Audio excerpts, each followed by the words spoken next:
Good afternoon. Legislature's back in session. We're still on Bill 202-38 COR. Senator Tidigu, you have the floor, ma'am. Sujus Masi, Mr. Speaker, and I hope everyone had a nice lunch. Mr. Speaker, a lot of comments were made earlier on this legislation, and a lot of good amendments were proffered, but unfortunately not every one of them got through. So it begs me to ask a few questions, but first, before I move forward with some of those questions and comments, I just wanted to ask one particular one, because my amendment, in fact, I think I'll just go straight for the amendment, Mr. Speaker. Let's go with that one. So I have an amendment. It's all on my colleagues' desks. And this amendment is on line 10, page 4. And what it does, it basically, in sections 56103A1, and strikes out 56103A2 of the bill. And basically, it's just to simplify the language. Now, I had an opportunity to speak with legal about this yesterday when we went on recess, to ensure that, the language is clear, precise, and it's doing exactly what it wants to do. However, I did notice that in the bill, it struck out section 2. And created another section 2 that is kind of like, if I can combine 1 and 2, I think it would sound much easier. It would be more understandable and clear. So the amendment is just to strike out. Okay, so let's start with A. The following person subject to the requirements and limitations of this chapter shall exempt from the payment of the tuition at an institution. Okay, that's part of the bill. And then it goes to 1. Qualifying veterans, and then we're striking out that semicolon there, and we're putting we're keeping that. Then we're incorporating number 2 into number 1. So it will read fully, qualifying veterans and their dependent spouse and children may be included if significant institutional capacity exists as determined by the Committee on Post-Secondary Education through rulemaking. So this is something I went through legal and asked her if this is very much easier to understand instead of separating the 2 in section 56103. So that's what my amendment does. So I'll just go on the amendment first, and then I'll speak later on the bill. Okay. Okay. On the amendment, AB 202 TTTL 10P4, line 10, page 4. Are there any senators wishing to speak on the amendment? Any senators wishing to speak on the amendment? No senator wishing to speak on the amendment? Any gentlelady from Georgia, ma'am, you're recognized. Jesus Masi, if the author of the amendment could just clarify the Committee on Post-Secondary Education? What does that refer to? Oh, for me, well, I think this part is part actually of the original language in the bill. So that question, if I can ask the author of the legislation for that, to answer that question. In the earlier provisions of this section, it talks about the Commission on Post-Secondary Education, right, just as in the struck out number 2. And is that supposed to be commission, or is it deliberately changed to committee?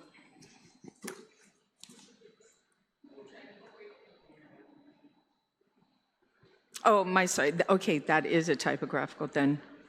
It's supposed to be commissioned. Sorry, that's a typographical, and then I'll also ask. Why don't we deal with that? Yeah, can we go ahead and make that change? Okay, there is as determined by the committee We're going to change out Yeah, the word commission. committee to commission. Yeah, to be consistent with amendment the to the original amendment. language. Sorry, Mr. Speaker, I didn't even notice that, and I thank the good senator for pointing that out. On that amendment to the amendment, any objections?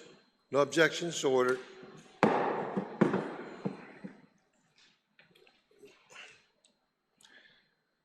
Senator Lai, you still have the floor, ma'am? Yes, thank you. I like the amendment. I think it's better than the original language of the bill, which UOG testified against. They said, they recommended that we actually remove this entire subsection and that we limit it to subsection 1 only, where it's qualifying veterans, and not include any others, especially because this is a benefit for after the whole benefit period has expired. So I'm just raising that concern that even with these changes, it still does not address UOG's concern that we are increasing the cost on UOG, and they had recommended that we limit this to qualifying veterans only. Thank you very much, ma'am. On the amendment as amended, gentleman from Mipan, sir, you're recognized. Thank you, Mr. Speaker. Yes, I agree with the retiring speaker. I think we should limit this benefit to just qualifying veterans, as the testimony from the University of Guam that was proffered in the public hearing stated. So I won't be supporting the amendment, but I just want to thank my good friend from Timoning for proffering it regardless, Mr. Speaker. But again, the intent of the bill is to offer veterans higher education benefits because we're thanking them for their service. And thank you, Mr. Speaker. So, are you registering an objection to the amendment?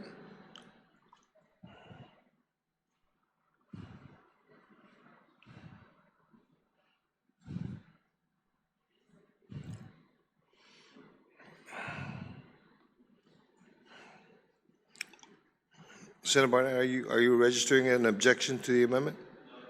Okay, so no objection to the amendment as amended. On the amendment as amended, excuse me, any other senators wishing to speak? Senator Tairigui, you can close. I'll waive the closing. Okay. There's been no objection, right? I'll waive the closing. I already asked, okay. On the amendment as amended, any objections? Hearing and seeing no objections, motion carries. Thank you, Mr. Speaker. And thank you, colleagues. You know, this is the one area that I looked throughout the legislation that was, I didn't want any confusion exactly what this is going to have qualify. And that being said, I do have some questions for the author of the bill. You know, when we talk about our veterans and we talk about the ability for them to utilize their GI Bill.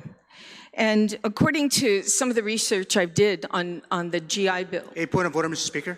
Are we doing an amendment? I'm just trying to understand. So No, she's done with her amendment. She's back to the main back to motion. her. Okay, thank you. Yeah. You're welcome. Okay. You can proceed, ma'am. Thank you, Mr. Speaker. So that being said, as I mentioned earlier, the veterans that avail themselves of a benefits for the GI Bill. Okay. One of the requirements that they have, of course, is that while they are able to avail themselves of the GI Bill, their children, spouses, can also avail of the GI Bill too as well. But as long as the military member is still in the military, whether he's still active military or still active National Guard. Now, if they separate from the National Guard or the military, if they were to marry later on and have children, marry later on and have children or even adopt any children, then they won't be able, those children still will not be able to avail themselves of the GI Bill because it clearly states you have to be active in order to place children or your spouse on the DEERS program. That's when you're active. So there are restrictions in the GI Bill. I mean, it's an opportunity, absolutely, for our veterans to be able to avail themselves of education, and justly so. They served our country. You know, they gave it all for our freedom. So now we're talking about the University of Guam. What are some of the requirements that the individual veteran has to follow, especially when it comes to, like, say, family members? So my question to the author of the legislation is, if a veteran who has already been separated from the military, it's no longer in the military and is retired, and that individual marries somebody with children, it's not his children, but it's his bride, his wife's children, are those children eligible for this particular benefit at the University of Guam and GCC? Will the author yield to the question? Thank you, Mr. Speaker. To the intent of the legislation is that a veteran gets, I think it's up to 90 hours or 96 hours for an undergraduate and 36 hours for a graduate. So it's not like the veteran and the child get. So that's just what the veteran is entitled to. And so either the veteran uses it and passes it down to their dependent, I guess is what we're looking at, and that's how, just like GI Bill, it's defined by based on the dependent. So if that child is claimed as a dependent, then they would be eligible for the service members. And there's a requirement to be determined as a dependent for the veteran. Does that answer your question? No, it doesn't. The question is just very simple.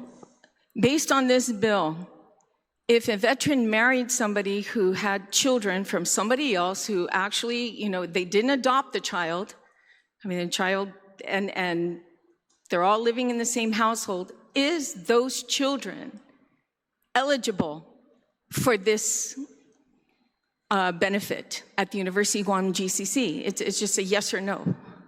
Would you answer that question? It would be dependent on whether or not that parent claims his child as their dependent, Mr. Speaker. So it could be yes or it could be no. For an example, like my stepchildren are considered a dependent of mine. So whether it be GI Bill or if this law passes, they would be, and I have this benefit still available to use, then I would assume that it would be my child, who is considered a dependent, would be allowed to use this benefit. Okay, so thank you for answering that, because then that means there is a conflict of interest, I think, for the author of this legislation. Yep, because he obviously has children, that he married someone and has she has children and brought into this family. So I'm not sure, how do you determine that? Are they dependent because you put them on your taxes, or are they dependent because you adopted them? Did their father, give up their right? Things like that are all taken in consideration. It's kind of funny because some of my friends, we used to joke around about, especially the ones who are single or widowed, they're like, hey, check out that guy, he's retired. Let's go get an ID. Marry him because of the ID. We used to joke about that all the time. And now here we are providing some other mechanism to allow anyone to go ahead and marry an individual who has kids and utilize that opportunity, it just doesn't make sense when even the federal government and the GI Bill has their own guidelines and rules and regulations when it comes to using the GI Bill. So, I just very concerned because then they talked about, earlier I asked a question about, are there going to be rules and regulations that are going to be proffered by these schools, GCC and UOG? I mean, are they going to put guidelines in there stating that the children of the veterans who are not their biological children, but if they are adopted, yes, of course, I see, of course, if they're adopted. But if they're not, and just stepchildren, but are they still being claimed by their father or even the mother? Because there are many veterans that are women too, who marry and have a blended family. But these guidelines need to be put in place. And I'm just hoping that the University of Guam and GCC look at this and don't make this something like self-serving in any way for certain people. So other than that, I'm glad we at least cleared up the language in here so it's very clear as to, and I think again, a good senator from Jonya correcting the committee to commission, but making it clear dependent spouses and children may be included only if significant institutional capacity exists as determined by the Commission on Post-Secondary Education through rulemaking. But then the question is, who is considered dependent spouses? And I mean the definition for dependent children. So these are concerns that I have, and I'm sure I'm not the only one because I got a call during lunchtime asking the questions, well, who really does qualify? So I thank you for the opportunity, and I think some of those amendments should have really passed because it would have clarified a lot of concerns that many people have. So thank you, Mr. Speaker. You're welcome. On the bill as amended, any other senators wishing to speak? Gentleman from Talavovo, sir, you're recognized. Yes, thank you, Mr. Speaker, for the opportunity today to speak in strong support of this Bill 202. As we've been talking about for a few days now, it builds on similar education benefits that have been established in other U.S. jurisdictions for eligible veteran or National Guard members. As referenced in the bill, Mr. Speaker, the Hazelwood Act is a state of Texas benefit that provides qualified veterans, spouses, and dependent children with an education benefit of up to 150 hours of tuition exemption, including most fee charges at public institutions of higher learning in the state of Texas. The state of Washington also requires state community colleges and their universities to waive all undergraduate full or part-time tuition and fees for eligible dependents of eligible veteran or National Guard members up to 200 quarter credits or equivalent semester credits. Continued participation in the tuition waiver program is subject to the school's satisfactory progress policy. Mr. Speaker, the topic of state-provided education benefits is an issue that I've discussed with both the former Adjutant General and former Lieutenant Governor Michael Cruz and the Adjutant General-Select Karen Watson. Now, during her confirmation hearing last month, Colonel Watson recognized the need for policies that can help young women and men to manage the financial obligations that come not only with college tuition and fees, but other necessities such as food, shelter, and transportation, which because of today's cost of living can't always be covered by scholarships alone. The proposed program, if approved, would not be the only tuition-free policy for higher education. Guam's education statute, 17 GCA, provides that no tuition shall be levied upon any resident of Guam admitted who is 55 years of age or older, provided that admission into a course shall be on a space available basis or if the course is full, by permission of an instructor. And I could tell you from personal experience, I've had plenty of those up on the Manilao campus. Mr. Speaker, the bill as amended supports our veterans while ensuring that UOG and GCC maintains the resources that they need to support their operations. Included in the bill following its public hearing is a provision requiring that the tuition-free policy shall only be available to a qualifying veteran. Again, this provision ensures proposed Guam Veterans Higher Education Benefits Program will complement, Mr. Speaker, scholarships and financial aid opportunities that our veterans might be eligible to receive. It's for these reasons, Mr. Speaker, that I believe that Bill 202 is a good policy for our veterans and their families. And if there's any group of citizens for which this legislature should help secure education, it is unquestionably the women and men of our armed forces who have sacrificed so much in service to our country. Guam veterans deserve much for their service, and I can attest that this 38th Guam Legislature has done much for Guam to be a top state in the United States for veterans benefits, thanks to the work of everyone in this room. Thank you, Mr. Speaker, for the opportunity to offer these remarks, and again, I thank the author, a veteran himself, for championing this measure in support of his fellow veterans and their families, and all of our families. Thank you, Mr. Speaker. Thank you very much. On the bill as amended, gentleman from Tumuning, sir, you're recognized. Sidus Masi, Mr. Speaker, and I'd like to rise to register once again my full support for this bill, 202-38, and share some of my earlier comments. But I wanted to say one thing, Mr. Speaker, had risen as a concern on the floor.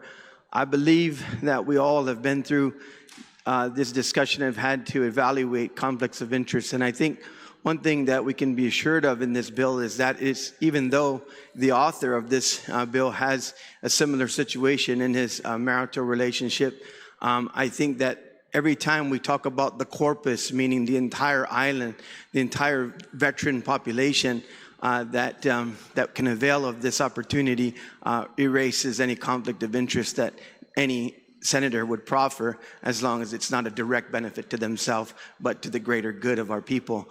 Mr. Speaker, I also want to mention that what I mentioned earlier, and that is sometimes many of us think, especially when we talk about benefits, and I know our current chair and others, we've worked really hard to try to see how we can help veterans who have retired or trying to get full retirement or other type of benefits going forward as an individual who's had a career in serving. But the reality is not everybody is.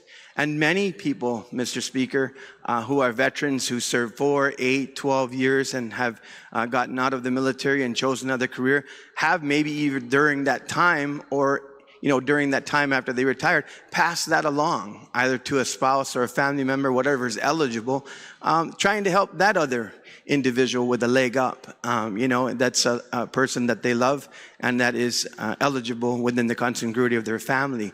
My final point, Mr. Speaker, is once again, I can't overstate the fact that because we've talked a lot about UOG, but GCC is also involved here.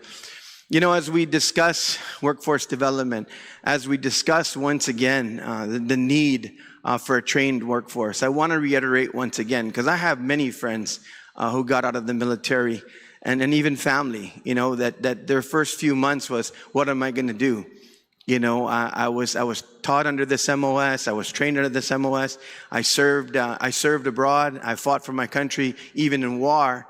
And, I'm going to take a little bit of a break here and figure out what I'm going to do with my life, because I don't know how many of those skills actually apply overall to what I might need to do in this diverse workforce on Guam or anywhere else for that matter. But most particularly, we're concerned about Guam because this is our home. That is an enumeration in this bill on page 2, once again, that one of the real drivers here as well is to take advantage of the fact that, I know you as a businessman and a couple of our colleagues here as business people, we all know this. By and large, unless there's something else within a file that an employer would look at, a veteran, somebody who has served, and veterans get put very high, sometimes on the top of the stack when it comes to hiring. Because the veteran has demonstrated the ability and the discipline to serve under very, very stringent guidelines, and especially with an honorable discharge, is an individual who is highly regarded. That doesn't always mean, though, they have other soft or hard skills. I really believe that's at the core of not just the benefit, but what our good colleague and the author of this bill is trying to accomplish. And I really believe that these educational institutions, once again, Mr. Speaker, will be enhanced by the population of veterans who will avail of this benefit. I believe by and large, almost every single one of them will be a benefit and maybe even a mentor to others that they go to school with.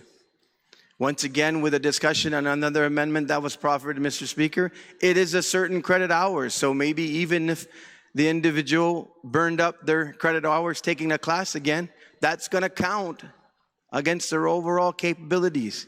So many concerns that were raised, while having merit on their basis, I don't think diminished the real quality of this bill. So for that, Mr. Speaker, once again, I rise in full support of this bill. And within this body, as you've mentioned on the floor, Mr. Speaker, anyone who's concerned is happy to introduce a bill to make it even better if they think that those continuation of those proffered amendments are meritorious and would stand alone on their own in a bill. For that reason, Mr. Speaker, once again, I thank the author, and I know his intentions are right, and I know his intentions are pure. And for that reason, I not only support this bill, but will be voting in the affirmative when it's in the voting file. Sidus Masi, Mr. Speaker.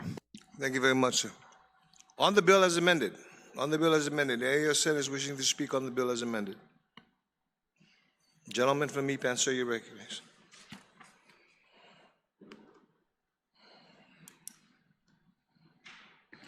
Sidus Masi, Mr. Speaker, for the opportunity to rise and speak on the bill. My dear people of Guam, do you support free college for veterans, their wives, and their children? If it means the price of college is going to increase for everybody else who's not in that category? For me, Mr. Speaker, that's the question I'm going over in my mind. Because while we're going to pay for the college education of veterans, qualifying veterans, their kids and their wives, it's basically in this bill an unfunded mandate. The only number that we really have came from BBMR, and it was a cost of $1.2 million, and that was an estimate just from the University of Guam. The Guam Community College, in their testimony, said, thank you for introducing the bill, basically, but they have a lot of benefits and programs that already assist the veterans. And I think, in walking back to the office after lunch, I ran into a couple constituents who were watching the session this morning. One of them was a civilian, the other was a veteran. They're friends. The civilian told me, Senator, I think the veterans have a lot of benefits. You guys should be trying to help the people who don't get benefits. The veteran said, Senator, we're good, We're good. We get the GI Bill. We get all these different benefits, again, which come from the federal government. And I just think it's interesting to hear some of my colleagues in here mention states with much, bigger budgets, much bigger populations, much bigger revenues to be able to bankroll, the free college for veterans to the tune of, I think Senator Gumatato said 200 some credits in Texas. And so I appreciate the effort to address the free college for the veterans, but not if it means that everybody else is going to pay more for college. And Mr. Speaker, that's exactly what is going to happen if we pass this bill. The good senator from Tamuning in her remarks talked about rumors of a tuition hike for the University of Guam. And I have to correct her. They're not rumors. They're actually published media statements from the University of Guam president, Dr. Anita Borja Enriquez, who in a recent interview with the Pacific Daily News said that because UOG has built all these new buildings to include the new Student Service Center, the College of Engineering, that she is now contemplating increase in tuition of 5% or possibly higher. In the interview, she said that this was one of the levers that she can pull at the university. And, you know, I don't like that analogy, Mr. Speaker, because I don't think that the students who attend UOG are a slot machine where you're going to pull the lever and hit the jackpot. I think we need to consider how we support our young people in seeking college. And I get it, you know. I could throw this, wad this paper up and throw it back, and I'm going to hit 3 people who are running for governor or lieutenant governor. So I understand that you want to be able to put on your campaign platform that you gave free college to the veterans, the wives, and the kids. But you should also put on your platform that when you did that, it's going to lead to higher costs at UOG, possibly GCC, for everybody else. Because the University of Guam, the president has clearly stated that if we continue to underfund the University of Guam, they're going to raise tuition. And so while we're going to add another $1.2 million, and I believe that may be a low estimate, I'm not really sure, we're going to have to fund that. We just gave UOG $5-point-something million to address salaries. And so you know when they come back here for the budget, they aren't going to just be asking for an extra $1 million to fund this. They're going to be asking to be made whole. And our government may not be in a position to make them whole because our priority was to roll back the business privilege tax to the tune of $80 million in government revenues that could go to the University of Guam, Mr. Speaker. Revenues that could go to the University of Guam for free college, not just for veterans, not just for the Manamku, but how about for our young people who continue to leave our island for better opportunities abroad? We want to talk about free college. Let's make it fair for everyone, because a lot of these young people don't have the benefit of a GI Bill. They don't have a benefit or the benefits that the veterans receive. And you talk to people out there, and they're thinking, and I'll just say it, they're saying that we're helping a group of people who gets benefits upon benefits upon benefits, which of course they get those benefits because we're very thankful for their service. But it's a simple Google, Mr. Speaker. There are over 80 different benefits that are available to the veterans. So while we consider adding this benefit of free college to that list, I think we should be prudent about it and understand that while we're supporting the veterans, it's going to come at a cost to every other student who walks through those doors at the University of Guam. And so I'm not saying, obviously, that it's not an idea that's worth debating and discussing, but I think if we're going to give a benefit to a group of individuals who have already exhausted the extensive benefits that they already get, and meanwhile, it's going to come at a cost of increased tuition for everybody else. I'm just not sure that I've heard the debate and discussion in the body on this bill address that, Mr. Speaker. And in my opinion, that is the real elephant in the room, is that this bill is going to pass. You've got the votes. You're gonna see it on the Atacalvo commercials. You're gonna see it on the Blas Okada commercials. You're gonna see it on the Josh and Tina, the Joe and Dwayne commercials that we gave the veterans free college. But what you're not gonna see is what it's gonna cost the people of Guam. So if we want to give free college, Mr. Speaker, I think we need to be fair about it. And it's a worthy investment. Free college for our young people. Because I disagree with the idea that the University of Guam is a business. I don't agree with that, and those were the remarks from the president. She said she's using a business approach, and that the university must employ business practices to balance the books. When you are in a growth trajectory, you cannot manage with the status quo, particularly when the status quo is below what you need. Those are the words of the president of the University of Guam. And that suggests to me a willingness to consider the tuition hike. as just one component, one lever that the University of Guam feels that it has to pull because they're not getting what they ask for when they come to the legislature during the budget session. So, Mr. Speaker, I just wanted to put those observations and thoughts on the books. And, you know, while we support our veterans, which we have done a lot, not just in this legislature, previous legislatures, you know, whether it's the license plates or the waivings of fees or more important work like addressing the contamination, the Agent Orange, and those types of things. I think we've shown that we are all willing to stand shoulder to shoulder with our veterans, Mr. Speaker. So I wanted to put those thoughts out to our dear people of Guam because I think this bill is a lot more complicated than just giving free college to the veterans, their wives, and their kids as a thank you for their service, Mr. Speaker. Sizus Masi. Thank you very much, sir. On the bill as amended. On the bill as amended. Gentleman from Momoto Tumaiti, sir, you're recognized.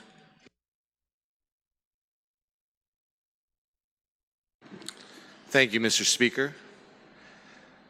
I have to echo some of the sentiments of the retiring speaker that we need to be fair.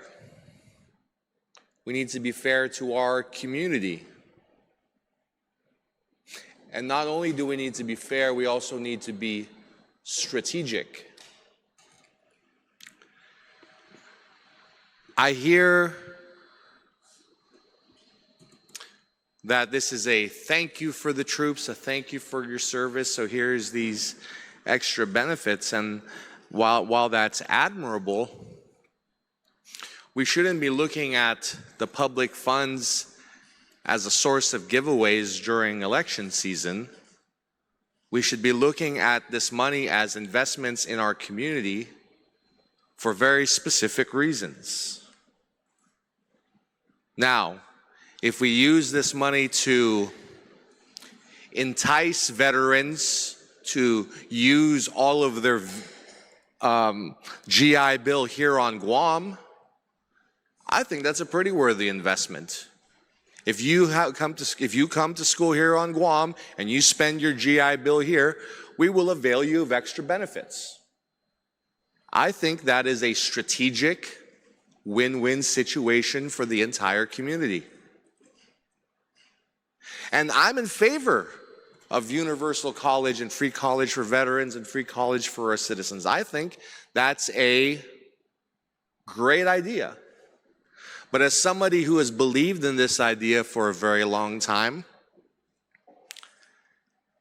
you have to think about the unintended and downwind consequences of some of the things we decide to do here in this chamber. As somebody who's been a long-term advocate of government-subsidized education, and that's what it is, it's government-subsidized education, because there is no such thing as free. Everything has a cost. It's going to be paid by someone. Why aren't we paying it up front right now? Because we are using an unfunded mandate to do it. We are kicking this cost into the future to an unknown number. At best, we have guesses. And it puts us on really shaky ground on an idea that is, at its core, an admirable one. And we aren't considering the downstream consequences of what we do here. One of the things I've long thought about with college education that's government subsidized is we need to have incentives to keep people on Guam after they have received an education. We already know that Guam has a significant brain drain problem. We see it in our K through 12 education. Here we are investing over a decade's worth of resources and education and training and care and love into these students. And then they go off somewhere else.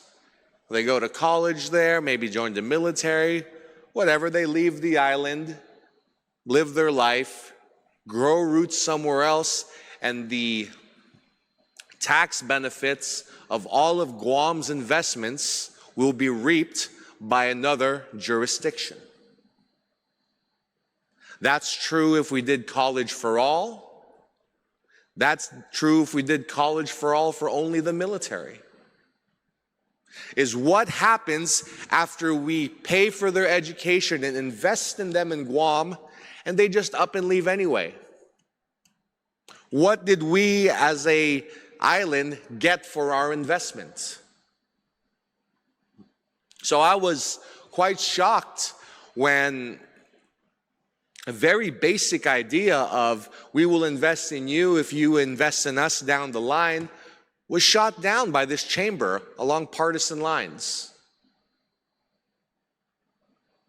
My colleagues, we need to listen to the idea and not necessarily the person proffering it, because the ideas should stand on their own merits. And the idea that if we invest in our veterans, that they should have some stake in our island, in our home, is not an unreasonable ask. I would be willing to make that investment. I'm not one for giveaways. I believe in hard work. I believe in pulling yourself up by your bootstraps and putting your shoulder to the wheel to get what you want in life. I don't believe in giveaways. And I don't think it's right to infantilize our veterans with these giveaways done so haphazardly, clearly before an election. There is a way to do this idea with proper guardrails, with proper accountability, with proper documentation. I mean, for all the lack of guardrails here, we might as well just write stimulus checks to all the veterans. But we can't do that because we don't have any money. Because we gave that all to the top 1% when we cut the BPT. So we have to push this program into an unfunded mandate because of capricious cuts already done by this legislature. But then we're going to turn around in this time of austerity, when we're telling everybody else they need to tighten the belt, we are opening up the purses of largesse for a specific class of people. And I don't mind that we are doing this for our veterans. I think it is an admirable idea, but we need to see some sort of return for our investment here. We can't just be throwing money willy-nilly because it feels good. We need to have a smart plan, because we are not Texas. We are not New York. We are not California. We do not have the deep pockets or the industries or the tax base to sustain these ideas, especially if we have no plans to hire them after their education. What does it serve us to pay for hundreds of hours of training that we never see one bit of public good come to the people of Guam? We are here to do what's in the best interest of all the people of Guam. Not just one specific class, and not just because it's election season. So I think this bill is deficient. It's deficient in that it is not fair and it is not strategic. We are not making an investment here. We are just doing short-sighted giveaways for political expediency. And that's not right. That's not right. State-sponsored mediocrity because we're trying to buy some votes before an election, to try and paper over the lack of progress in our schools and education system. There is a version of this bill that I can support. It's one with proper guardrails. It's one with a proper incentive structure between us and the veteran student that we are making this compact with. It is not unfair to ask, if we are going to invest in you, please invest a little bit of yourself with us. Maybe they don't have to work with the government of Guam. I've seen other jurisdictions where they say, you just got to be a taxpayer here for 10 years. You know, give them an opportunity to grow roots in our island so that after this probationary period is over, they stay willingly because of the roots and the ties and the relationships they've built in this community. But right now, we have no control. We have no say over what they do. It's just going to be benefits on top of benefits on top of benefits for people with no mechanism to get them to invest our investment into them, into our community. Because that's really what Guam needs. The government can be an instrument to facilitate investment in our community. And having veterans buy into the system when we buy into them, that's a fair deal. That's a fair trade. And so I ask my colleagues to consider potentially sending this back to committee for a much better deal than the one we have now. Because shortchanging our veterans with such haphazard work, such mediocre work, underserves them. So with that, Mr. Speaker, I yield the rest of my time. Thank you. Is that a motion? No, sir, that's not a motion. It's a request, and they could do with that what they will. You folks have the votes, so this is really all in your hands. Thank you. On the bill as amended, any other senator wishing to speak on the bill as amended? No other senator wishing to? General lady from Georgia, ma'am, you're recognized.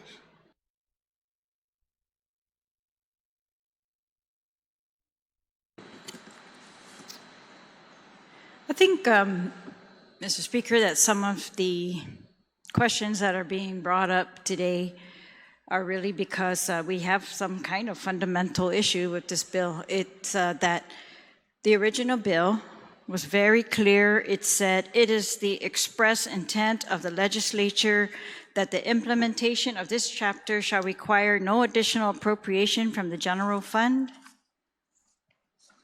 The costs associated with the tuition exemptions shall be absorbed by the institutions, meaning UOG and GCC, as a civic and public duty. So it was very clear there was going to be no federal general fund appropriation, that UOG, GCC supposedly could cover this. I've seen nothing in the committee report from OFB. The fiscal note that was attached to this version of the bill says, it repeats that without, the bill gives these benefits without requiring new appropriations from the general fund by leveraging existing institutional capacities for tuition waivers at UOG and GCC. Says,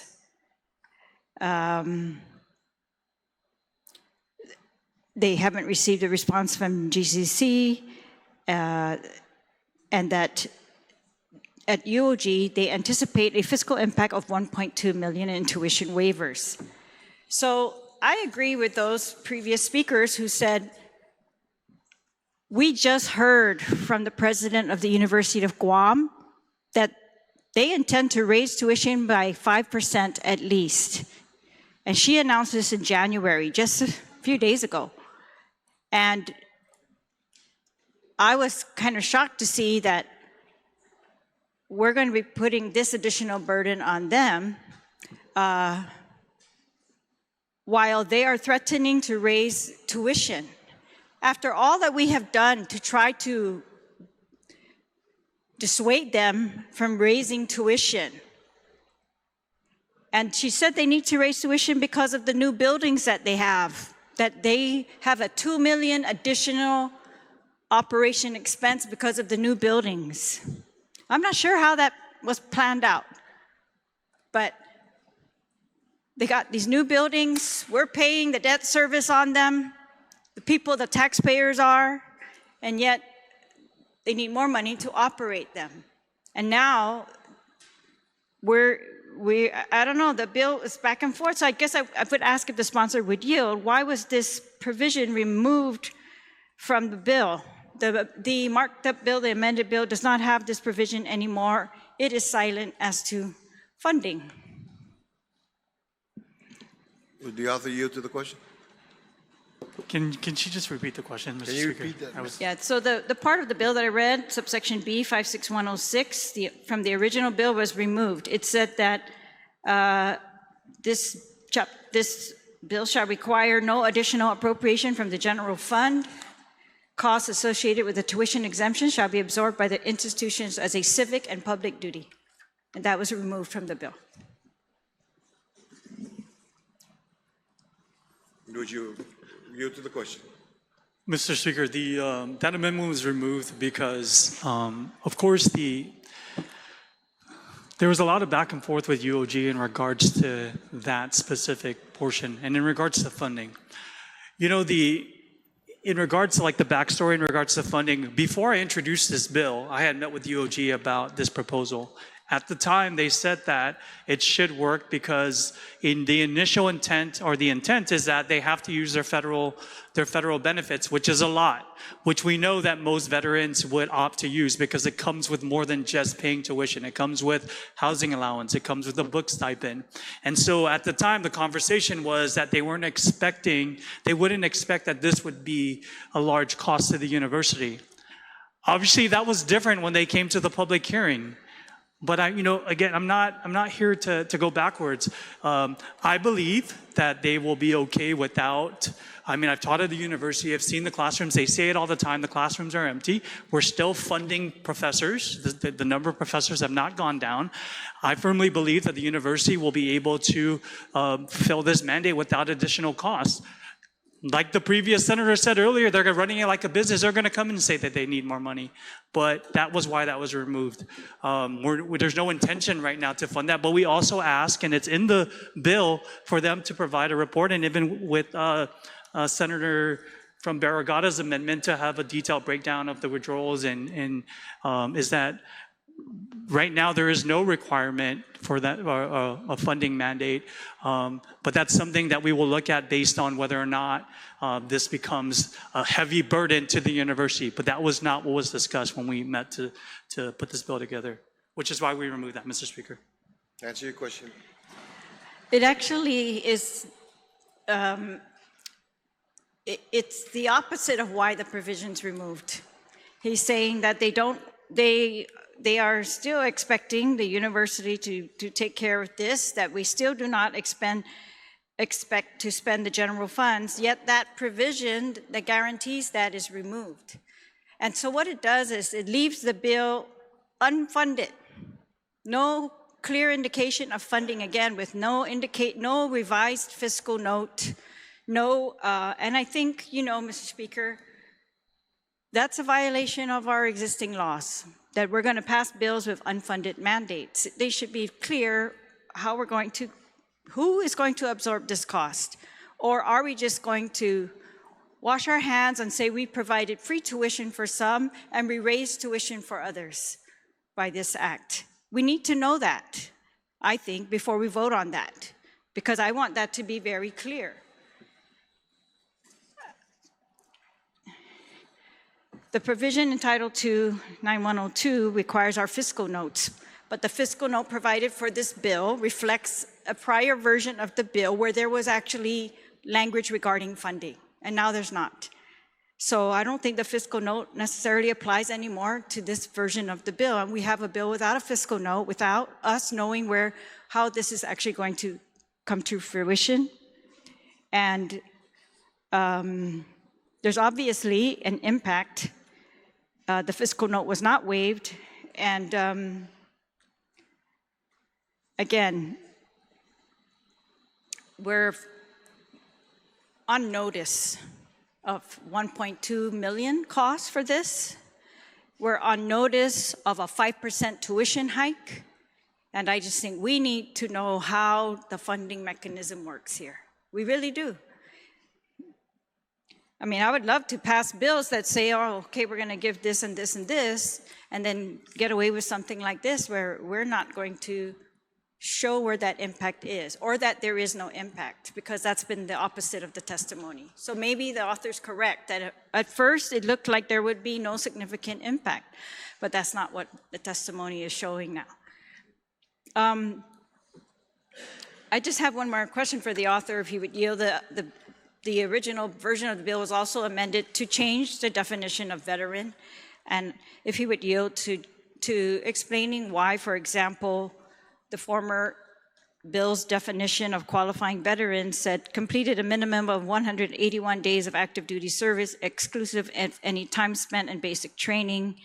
It also included things like served on active duty during a period of war or armed conflict, or was killed in action or died while in service, or is officially listed as missing in action, or has been determined to be totally and permanently disabled, or has a service-connected disability. All of that language was removed, and other language, which I like, was also put in, meaning they listed other, for example, the Guam Combat Control, the Insular Force, the Philippine Scouts.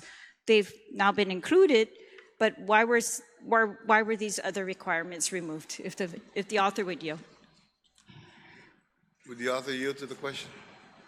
Yes, Mr. Speaker, we made it consistent with the previous definitions of a veteran in the other measures that we passed, and with other provisions with the federal government, how they classify veteran, because it didn't restrict it to the number of active duty days. You could be on service for 1 day and get medically discharged 5 days later and still be classified as a veteran, especially if you were hurt in the line of duty.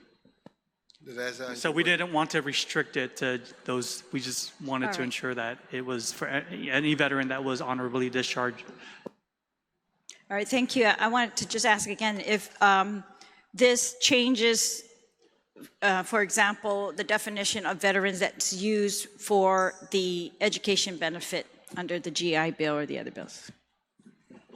No, Mr. Speaker, because the education benefits for the federal government, it's not based on the benefit is awarded based on the time of service, because it's a percentage awarded based on your time of service.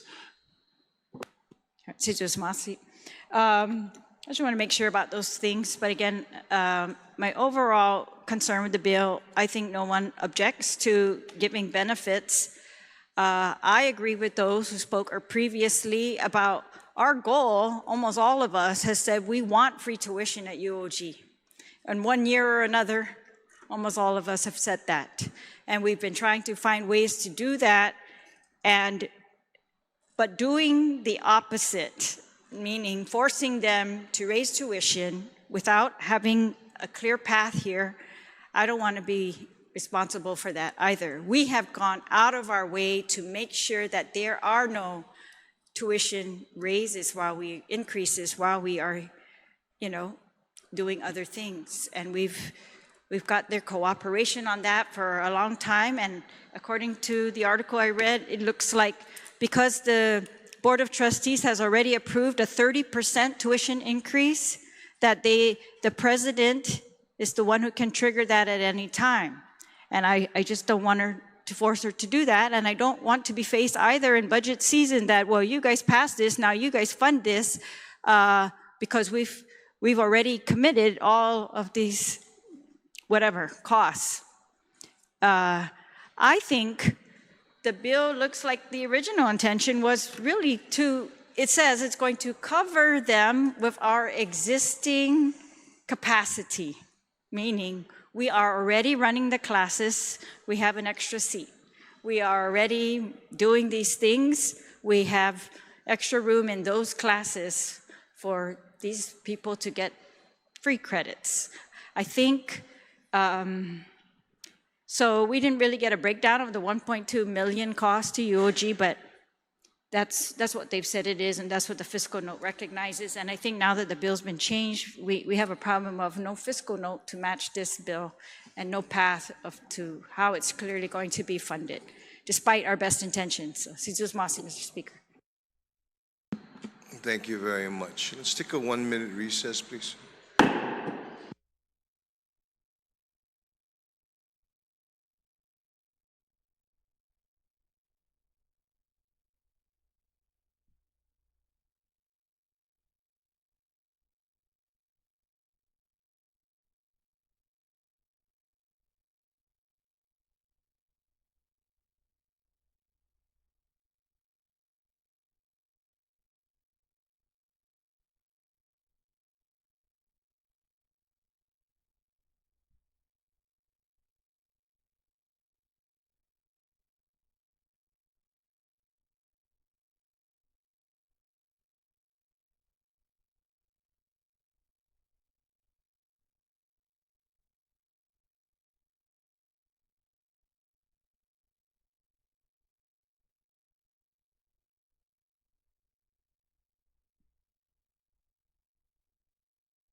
Legislature is back from recess. On the bill as amended. On the bill as amended. No other senators wishing to speak on the bill as amended. Senator Borja, you're recognized. Close on your bill. Mr. Speaker, before I close on this bill, I know there was a question about the fiscal note, and if I could yield to the OFB chair in regards to whether or not there was a fiscal note during the when the bill made it to the agenda, if he would yield to address that concern, Mr. Speaker.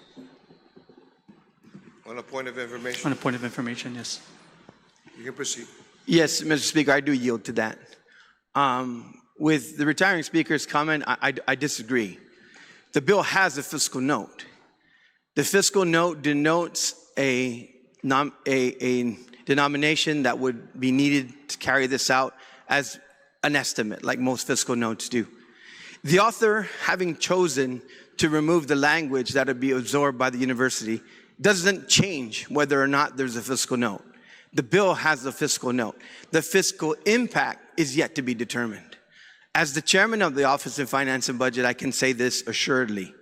If this bill passes and becomes law and signed into law by the governor, and there is an immediate fiscal impact that the university believes they cannot absorb, then they'll need to write the Office of Finance and Budget and BBMR a letter and indicate that they cannot absorb this and they would need an appropriation for it. That is the time we can deliberate appropriating and ensuring that it becomes a mandate funded as having removed the language from the bill, and that's the bill as it stands. But Mr. Speaker, this bill, if it passes and as it stands right now, has a fiscal note.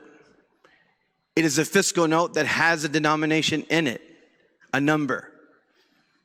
But the language doesn't match it. That's understanding, because the language was supposed to say that it's not, that it would be absorbed. So this bill will pass with a fiscal note, and then we will have to contemplate the implications going down forward. I would also like to make sure that we understand this, Mr. Speaker. We have nothing in writing on everything that was written or spoken into the record on media reports or the like, that tuition increase being contemplated has anything to do with this bill.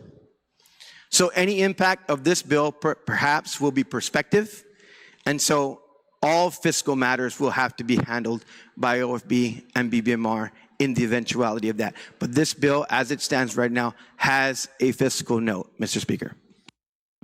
Thank you. Thank you for that. Point of order, Mr. Speaker. What's your point of order? Yes, 2 GCA 9101 says, all bills that have an effect upon the revenues or expenditures of any funds of the government of Guam shall identify a specific funding source for which funds are in fact available. Any bill for which a fiscal note indicates that no funds or insufficient funds are available shall not be reported out of standing committee for session unless, and then they go through all these things. And I know you know that that has not been accomplished, and particularly when the funding source that was in the bill has been removed. So it's kind of, I don't want to use adjectives here that I might regret later, but silly to say that we had a fiscal note. Yes, we did, on a bill that has been completely changed, where they've removed the funding source, and now the fiscal note is no longer applicable. It's like one of those material changes that we need material information. We need a fiscal note that shows us the funding source. He's saying he's going to take it up in the general fund. We need to see that. Where? Where from the general fund is that coming from? This is applicable in April. He's talking about a budget process that takes place in August, September. And that's the law, Mr. Speaker. Thank you very much. Point of order, Mr. Speaker. What's your point of order? With the recent recitation, it said reported out. It was reported out of committee. This bill's being heard on the floor. The implication of the removal is not a funding source. It's an absorption of whatever impacts would be there. but the fiscal note was there, and the bill was reported out with the fiscal note. So absolutely, that is anticipating that the general fund would absorb that impact. Similar to when Mr. Byrne comes down every time and says, a special fund. How do we fund a special fund that is not being supported? You fund it with the general fund. That is an obligation of the government when we pass a law. So when the recitation of the law was for it to reach the floor, it reached the floor. It reached the floor with a fiscal note. And the bill, because the provision was removed, did not remove a funding source, it removed an obligation. So we have an impact. And if there is a need for funding, the university has to identify it and perhaps request a supplemental appropriation. Anything aside from that is the way we handle bills that come about that are not anticipated. University of Guam and GCC are independent institutions with their own revenue sources. They can decide whether or not they can absorb it or not, and they can immediately notify the legislature and the governor of the fiscal impact. That is what it is. But the bill lawfully hit the floor. The bill still lawfully has an identified fiscal impact, and so we can vote it up or down. Thank you, Mr. Speaker. Thank you. Senator Boyer, you can proceed. Thank you, Mr. Speaker. You know, Mr. Speaker, when I met with the university to speak, or to just kind of throw this idea around, and we talked about a potential veterans benefit, you know, and I just want to put this on the record, because even in the public hearing, I'm not one to put people, throw people under the bus. And I get it, like, it's part of the game, because now it's being used against, or trying to use as ammo as to why this is a bad idea. When I spoke to the University of Guam about this idea, this proposed measure, they said, it could work, because we don't have a lot of students, but if we're gonna,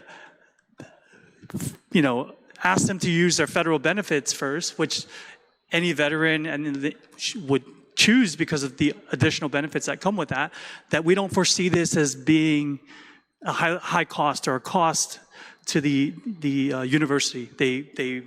They compared it to the Manumku tuition program, where it exists, but not a lot of people use it. So we said, okay, we're going to draft the bill and we'll put it forward. Obviously, I was surprised when they showed up or their testimony came in and they were talking about finances. And again, I talked to them and they said their commitment was they'll support it, but of course they would prefer finances, but they would monitor it, and if it becomes heavy financial impact, then they would come talk to us for support. So that, I didn't do this just coming and saying, I want to do this. I don't care where the money comes from, we'll figure it out. There was a lot of discussion that went into that. Some other things, that I want to address, like, this bill was not about trying to give a handout to the veterans. This, somebody said this should be conflict of interest because I have stepchildren and they're going to benefit from this. To be very frank, Mr. Speaker, with my service and the sacrifices, not just putting on the uniform, but going to war, being there 3, 4 years, the experience, the life that I live now, you can call it a conflict of interest, but it's something, whether it be this bill or whether it be the GI Bill, which, again, it's the same thing. It doesn't matter if they're blood related. Like, if my mom was my dependent, she would qualify to use my GI Bill. But it doesn't mean that you get additional GI Bills for your mom. One of the previous speakers said that we're trying to give away tuition to the veteran, the mom, the dad, the sister, the grandma, the grandpa, and the uncle. That's not what we're trying to do. We're saying that a veteran has this much amount of benefits that they could use, and if they don't use it, they could give it to, they could pass it on to their dependent. That's what the intent of this bill is trying to do. To talk about trying to lower the standard, Mr. Speaker, I think it's an insult to say that we're trying to do that for veterans. I don't need to try and pass a bill to lower, we're not trying to lower the standards so veterans can get a handout and go to the University of Guam. That's not what we're trying to do, but to say that is disgusting and disingenuous for some of these senators in here that talk about veterans. A couple months ago, it was Biba Veterano. Today, it's, I don't know what it is. They think we're here trying to, I don't ever show up here, or I don't even wake up every day or wake up and say, I think I want to introduce a bill so that it could go on my campaign headline. I don't show up here to try, and I barely say anything. Do I agree with a lot of the things that happen here? No. But it just seems like if it's not on the other side, it's a bad idea. Or there's, the other thing about all these amendments, this bill was introduced 3 months ago. Nobody said anything. A previous bill that I introduced, somebody on the other side introduced an amendment during the public hearing. I incorporated that. And I'm not like that, Mr. Speaker.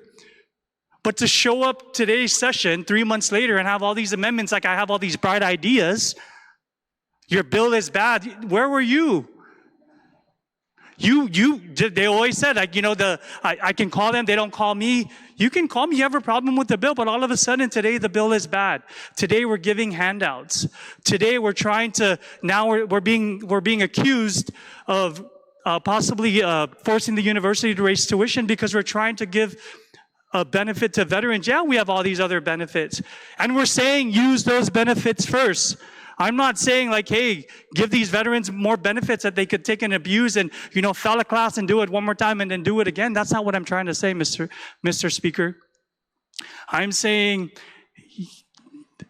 if there's one thing that we can do or this body can do is give that extra help because GI Bill does not cover a 4-year degree. The GI Bill only covers 36 months. Most people do not. In fact, most veterans will not finish a degree in 36 months.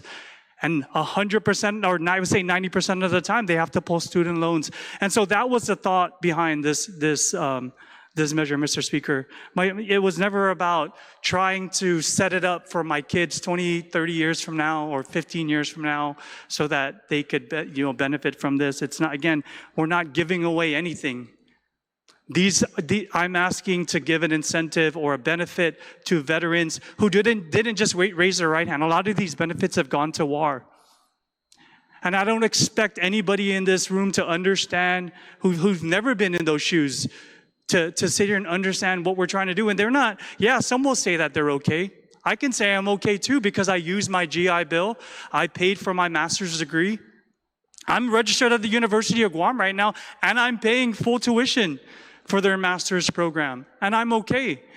This is not even about that because I'll be done this semester, and I'm not trying to, there was no intention for me to try and benefit from this. And if we want to talk about conflict of interest, how many people in this hall have family members that are veterans? Because nobody should vote against it because somebody close to them is going to benefit from this bill if they use their GI Bill, Mr. Speaker. And so, Mr. Speaker, again, today, all I'm asking is that we give the veterans not a handout, but something that will help them when, really when their GI Bill exhausts. And I ask my colleagues to support this measure, and thank you, Mr. Speaker. Mr. Speaker, I'm just going to rise again. My point of order, I don't think has been addressed. It was debated, but it was not addressed by the Speaker. The bill does not cite a funding source, and according to 2GCA, we're not supposed to consider those unless the funding sources are clear. You brought a point of order. You didn't ask me to make a ruling. It's a point of order, Mr. Speaker. Your point of order was to bring order, but you didn't ask me. Is that what you're asking me to do? Of course, I think it's improper to consider the bill without at least a funding source being either identified in the bill, or now he's saying the general fund is going to be used, but that's not in the bill. Something has to happen here, Mr. Speaker. And like I said, the fiscal note that he's saying was attached to the bill was attached to a prior version of the bill. So the bill, as amended by committee, completely different, removed the funding source that was used in the fiscal note. Take a 1-minute recess, please.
Legislature is back from recess after conferring with the Oversight Chair, Committee on Rules, and with the Committee on Office of Finance and Budget Appropriations.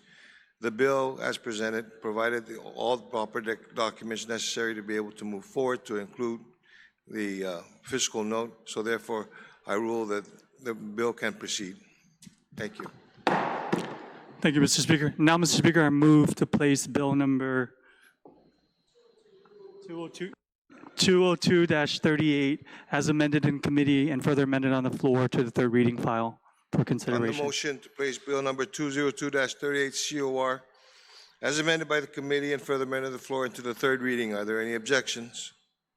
There is an objection. All those in favor of moving the bill to the third reading, please indicate by raising your hand. Motion passes. Next on the agenda, Bill 210-38 COR. Senator Tidy, ma'am, you're recognized. Mr. Speaker. And Mr. Speaker, I move to place Bill 21038 COR as amended and act to add a new Article 3 to Division 1, Chapter 6, Title 17 of the Guam Code. Guam Administrative Rules, not Guam Code. Let's make that clear. It's the Guam Administrative Rules and Regulations relative to the Department of Labor, promulgation of rules and regulations for the implementation and enforcement of the Public Law 36-11, the Pregnant Workers Fairness Act, into the third reading file, and I would like to speak on this. You can proceed. Thank you, Mr. Speaker, and colleagues. First, I want to thank, before I get started, I'd like to thank Senator Tina Muñoz-Barnes, the author of Public Law 36118, otherwise known as the Pregnant Workers Fairness Act, which sought to eliminate workplace discrimination. This prompt women's health and economic security by ensuring reasonable workplace accommodations, ability to perform functions for their jobs that are not impacted by the fact that they're pregnant or with having to deal with childbirth or out for childbirth or related to medical conditions because of pregnancy. And by mandating the Guam Department of Labor to promulgate rules and regulation in accordance to this law. I'd like to thank the Department of Labor, Fair Employment Officer, and FEPA Administrator Jeff Sablon, who took the time to sit down with my committee to answer our questions and make suggestions to ensure that this bill was as thorough as possible so that we may ensure our pregnant workers' health and economic security are safeguards by these rules and regulations. Bill 210-38, which aims to codify the Guam Administrative Rules and Regulations, the procedures needed to implement and enforce the Pregnant Workers Fairness Act of 2022 by, one, establishing clear definitions of terms such as reasonable accommodations, known limitations, and employer for consistent enforcement. Second, laying out a complaint process allowing employees to file with the Department of Labor's Fair Employment Practice Division with provisions for extensions due to medical reasons. Thirdly, authorizing Department of Labor to conduct inspections and investigations, request employer records, and coordinate with federal agencies where necessary. Also requiring conspicuous posting of workers' rights in workplaces and imposing civil penalties for non-compliance.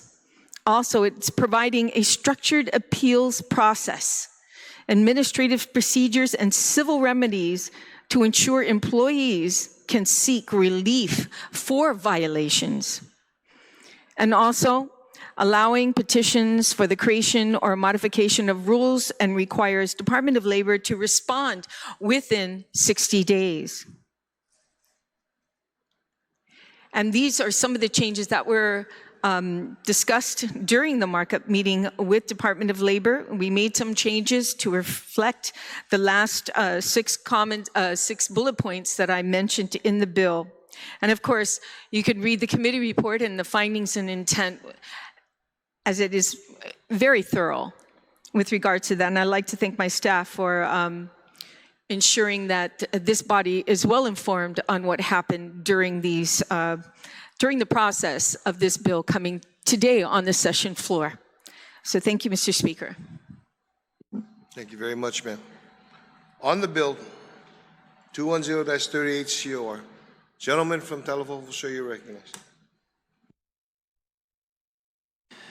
Thank you, Mr. Speaker, for the opportunity to comment on Bill 210, which, if approved, adopts the proposed rules and regulations for the administration of Public Law 36118, also known as the Pregnant Workers Fairness Act. This measure, Mr. Speaker, is consistent with the definitions and policy framework established by the Pregnant Workers Fairness Act, authored by then Committee on Rules Chairperson and Ranking Member from Pago Bay, enacted on November 9th, 2022. Mr. Speaker, the process outlined in the bill describes the purpose of Public Law 36118, which is to prohibit an employer from discriminating against workers whose ability to perform the functions of a job are limited by pregnancy, childbirth, or related medical condition. Mr. Speaker, I support this bill and offer that it is designed to help Guam DOL establish the necessary rules and regulations for the Pregnant Workers Fairness Act as soon as it is practicable. Acknowledging the importance of moving this measure forward, I encourage Guam Department of Labor to work with their Legislative Oversight Committee to prepare for the financial requirements this program might require for effective implementation in support of our families. Recognizing that the Guam DOL Director, through his testimony on the primary measure, noted that the proposal, which became Public Law 36118, did not contain any funding mechanism for an activity which may require considerable time and resources to be extended by Guam Department of Labor. I encourage the department to clarify the financial resources that will be needed to fully implement the proposed rules and regulations. For the benefit of my colleagues and those who are following today's discussion on Bill 210, the Guam DOL Director noted in the preliminary cost impact assessment for these proposed rules that his department might require additional staff in future fiscal years should the occurrence of increased violations happen. Thank you, Mr. Speaker, for the time to share my thoughts on the measure, and I applaud the Ranking Member from Pago Bay for her work on this particular act back in 2022, and I appreciate this follow-up measure which has been put forward by the Oversight Committee and its chair. Thank you, Mr. Speaker. You're very welcome. Before I get to you, ma'am, Senator Talley. Sorry, Mr. Speaker, and please, if you can indulge me, I think I was kind of saving this for the end on my closing, but I think it's important that I say this first and not leave it for the closing. I just wanted to state, Mr. Speaker, I move to amend the committee report on Bill 2103 COR to include the transmittal of the proposed rules and regulations pursuant to the administrative adjudication law, adding the new Article 3, Chapter 6, Title 17, relative to the Pregnant Workers Act. When we went through the committee report, I don't think this was included, so I just wanted to make sure that it's done by the book and by the record. So we are now making a motion to include that into the committee report. Can you So it is, repeat? again, the transmittal of the proposed rules and regulations. Okay.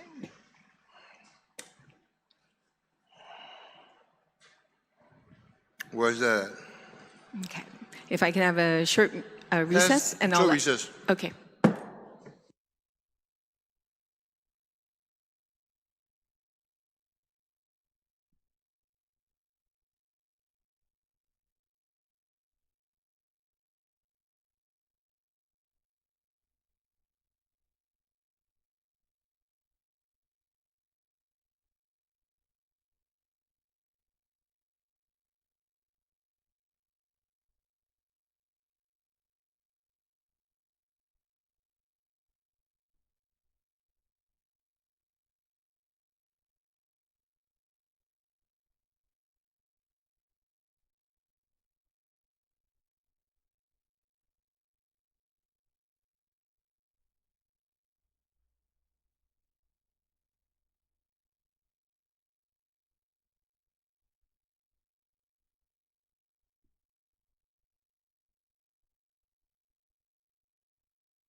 Legislature is back from recess. Senator Tidy, will you have a motion? Thank you, Mr. Speaker, and thank you for that short recess. Mr. Speaker, I'm just going to reiterate my motion, okay? Based on the clerk, the correct verbiage needed for this is to just say, I move to include to the committee report on Bill 210-38 COR to include the transmittal of the proposed rules and regulations pursuant to the administrative adjudication law, adding a new Article 3, Chapter 6, Title 17 relative to the Pregnant Workers Fairness Act.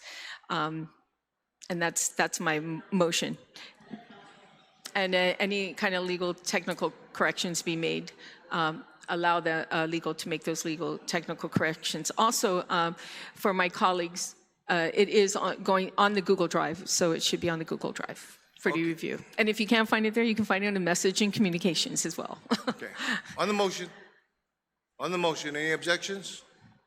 No objections, so ordered. Ranking member, ma'am, you have the floor. Situs Masi, Mr. Speaker, for giving me the opportunity to stand and rise in support of this bill number 2110-38 COR. I want to thank the good author from Hagania, right? Agania, right? You're from Agania? Tamuning. And the co-sponsor from Barrigada. And hopefully that I would be given the honor to be a part of the inclusion of the sponsorship of this bill.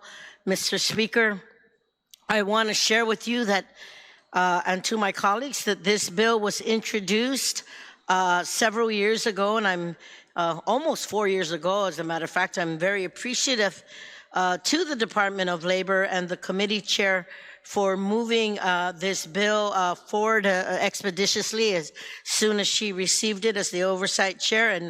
And I also want to thank the good retiring speaker from Talafofu who spoke in support of this measure.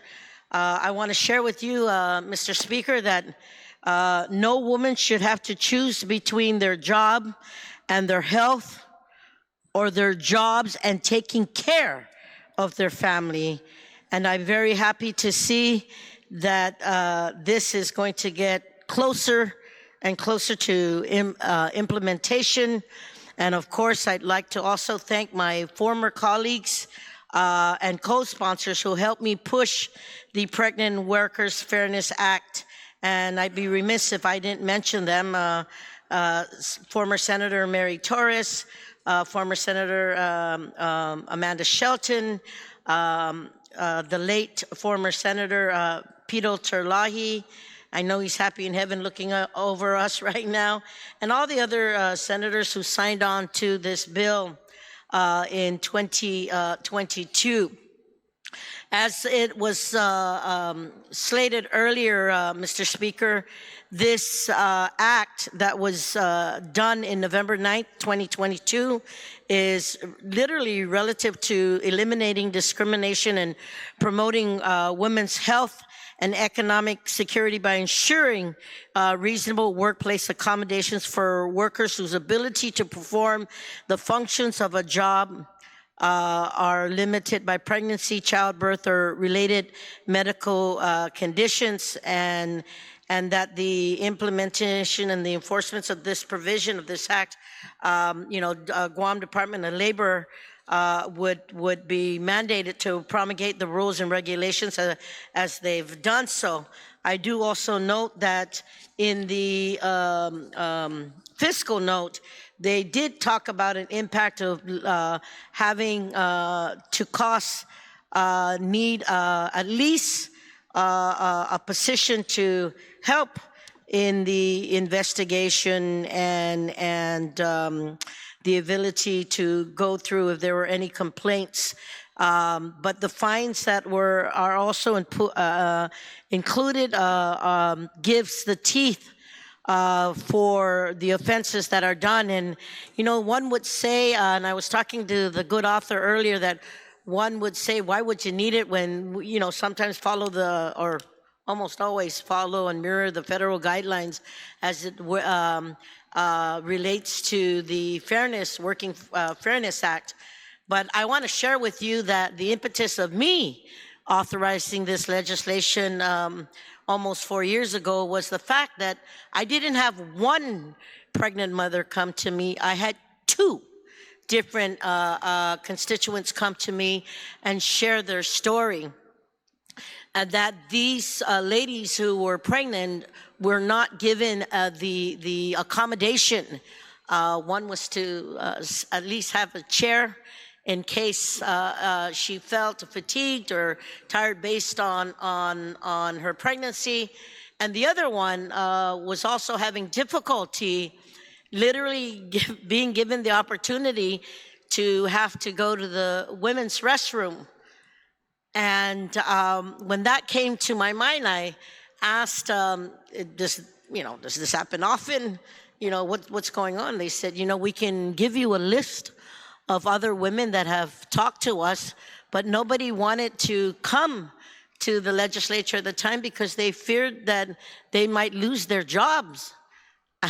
As a mother and a grandmother, and now even a great-grandmother, for the last how many years, because my oldest great-grandson is already in high school. I want to share with you that this was so important to me that I introduced it right away, and the constituents were really glad because that we were giving an opportunity for this August body to hear the concerns of pregnant mothers, women, and that we were going to do something about it.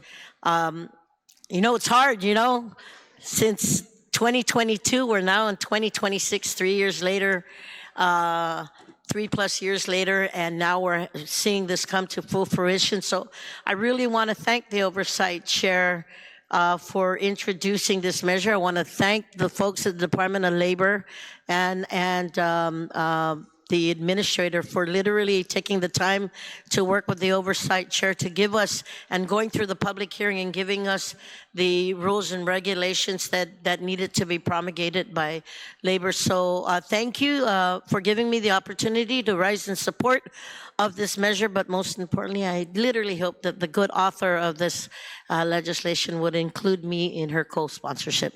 Si Susan Binidisi. Augabas. On the bill, General Lady from Barragata, ma'am, you're recognized. Half a day. Thank you, Mr. Speaker.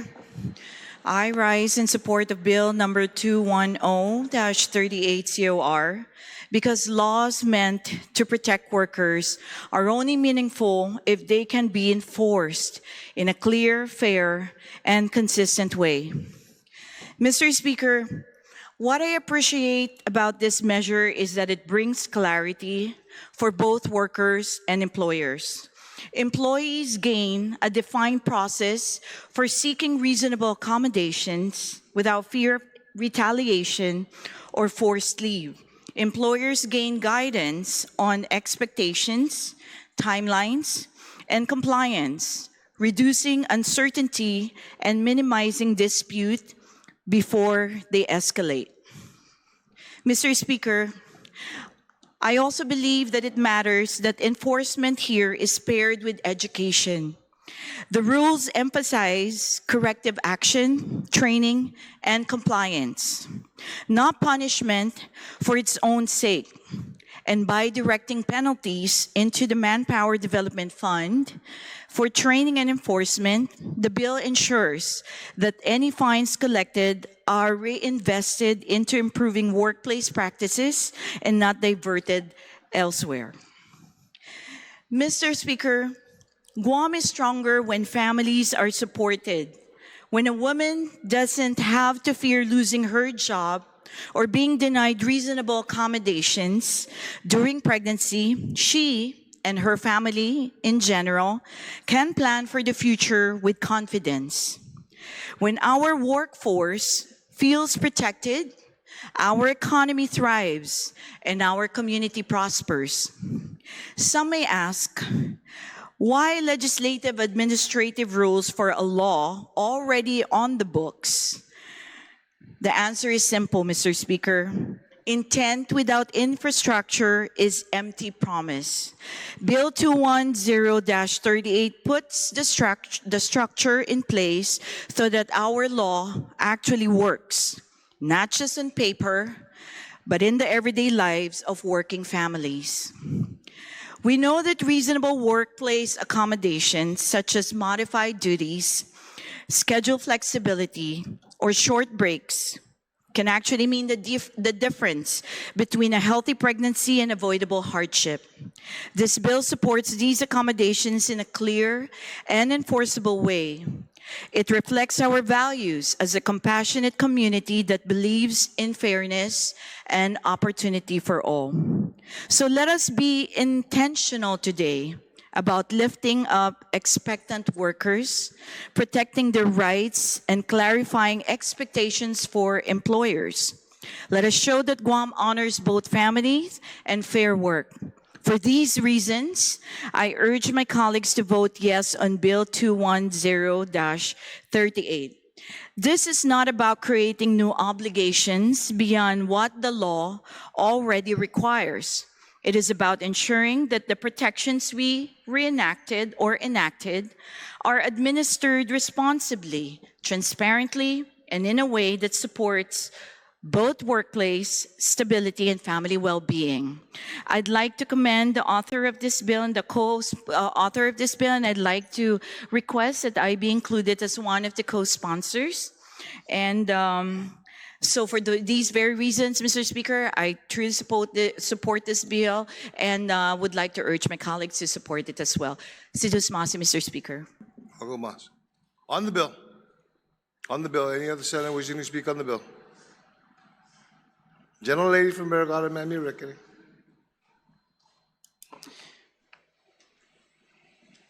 Sidus Masi, Mr. Speaker. I rise in support of this bill. What this bill does, it's a companion bill to Public Law 36-118. It's the Pregnant Workers Fairness Act. So I was very happy to work with the sponsor of that legislation to get this through in the 36th Guam Legislature and with my colleagues as well.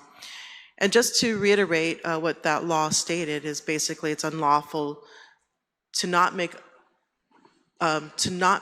reasonable accommodations to known limitations to women who are pregnant or due to pregnancy or childbirth. It is unlawful for an employer to require an employee affected by pregnancy and childbirth to accept an accommodation other than what is reasonable. It is unlawful for any employer to deny employment opportunities if they're pregnant or have given birth.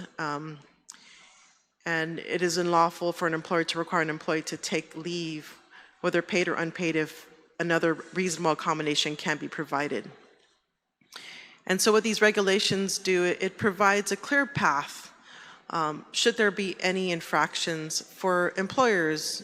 So it creates a level playing field for all employers, and it gives them the knowledge of what this law entails, should there be a complaint. So within these regulations, there are also due process. So there are options to investigate, to appeal, and to make the determination whether or not an infraction was truly made. So it provides clarity, it provides a level playing field, it provides, most importantly, protections for our workers who are pregnant or are experiencing what's considered known limitations.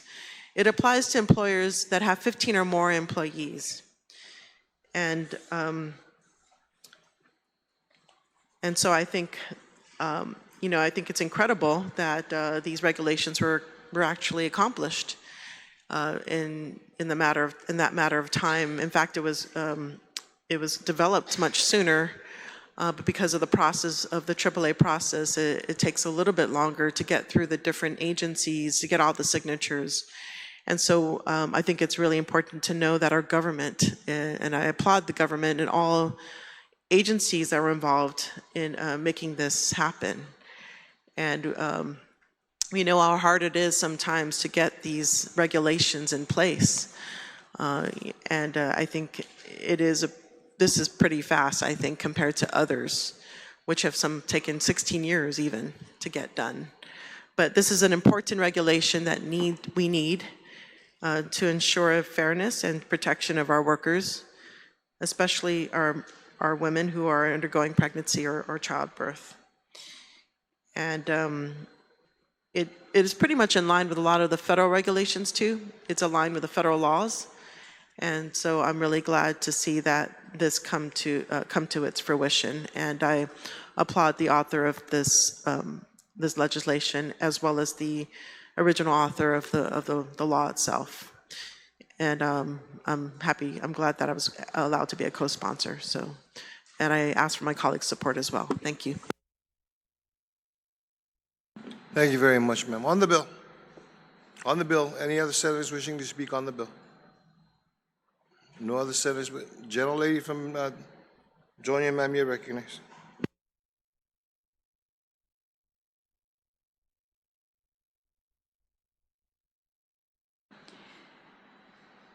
Jesus Masi, I want to just acknowledge the work of the Department of Labor to promulgate these rules and regs pursuant to the statute. They noted in their testimony that they had actually done this. The statute was passed November 2022. They adopted, or they had a hearing on the rules and regulations on November 2023. They sent it to the AG's office December 2023, and in August 2025, they heard back from the AG and then were able to finish the processing. So, but I want to commend them for their work on this. It's very straightforward and seems to be consistent with the law itself. And like the previous speaker said, this only applies to employers who employ 15 or more persons. And so I don't think any of us are going to object to any of its provisions. They're actually quite minimal. It says that the employer shall make reasonable accommodations to known limitations related to pregnancy or childbirth. And the reasonable accommodations is defined to be make the facilities accessible and usable,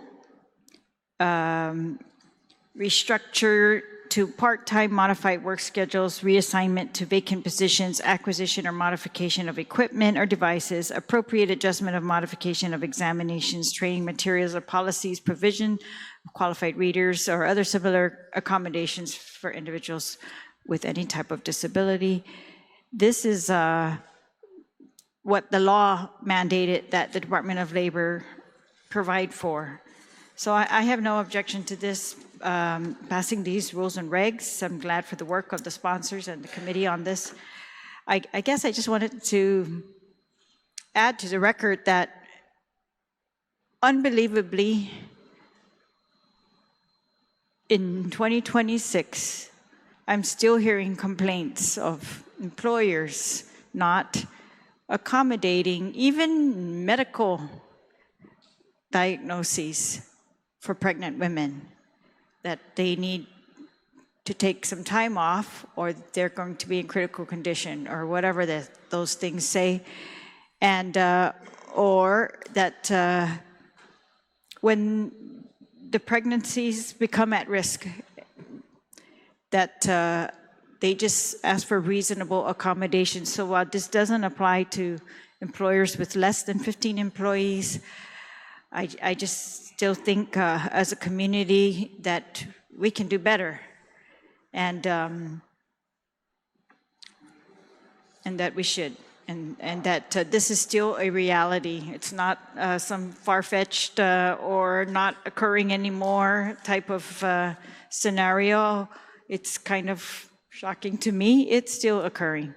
And so it seems like we've made so many accommodations for pregnant women, but in the workplace, they are still in need of this type of protection. So again, I thank the sponsors of this bill. Jesus Masi. Thank you very much, ma'am. On the bill, any other senators wishing to speak on the bill? No other senators. Senator Taitigui, you can close on the bill. You can close on the bill.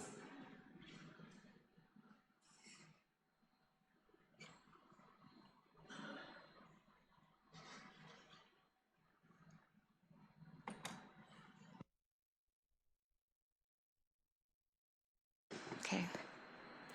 Thank you, Mr. Speaker, for allowing me to close on this on Bill 21038. And I'd like to thank my colleagues and for your comments and support on this bill. And also there was a comment that was mentioned about the fiscal impact regarding the fiscal noted the potential fiscal impact for the Guam Department of Labor needing more funds to expand staff if violations increase. And I want to note for the record that all funds garnered from the violations from the Pregnant Workers Fairness Act will be deposited into the Manpower Development Fund, which is exclusively used for training programs, enforcement operations, and with the Fair Employment Practice Office. So these violation citations will pretty much cover the cost of another employee to enforce the Pregnant Workers Fairness Act. So that is incorporated in the findings and intent in the committee report. This was also made mention during that markup meeting when we sat down and spoke with Mr. Sablan. So again, I'd like to thank the original author of the Pregnant Women's Fairness Act, Senator Tina Rose Mooney Barnes, for her work toward this. The story she's told me, I'm glad that I was able to quickly put this bill on the session agenda so that our women are treated fair. And that being said, I would like to add first, as a co-sponsor, Mr. Speaker, if I may, make a motion to add Senator Tina Rose Mooney Barnes. I'd also like to add Shelley Calvo. I'd like to add Therese Terlahi and Senator Sabrina Salas Mantanani, all the women in this body to be co-sponsors, all the women. And of course, the men will follow. Well, like they say, Mr. Speaker, right? The men might be the head, but it's the women that are the neck, and we can make it turn right, and we can make it turn left. A little joke there, okay, no pun intended, but I'd like to make that motion to include all the women as co-sponsors, and of course, as well as the men. Of course, I won't leave them out. On the motion to include first all the women, Yes. okay, Senator Tina Rose Mooney Barnes, Shelley V. Calvo, Teresa Mtalai, and Sabrina Salas Matanani, followed by all the men that are in the chambers at this time. As co-sponsors, are there any objections? Hearing and seeing no objection, motion carries.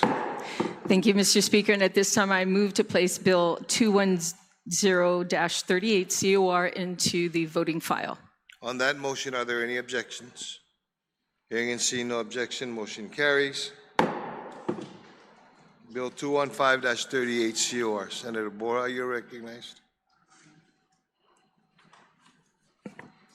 Thank you, Mr. Speaker.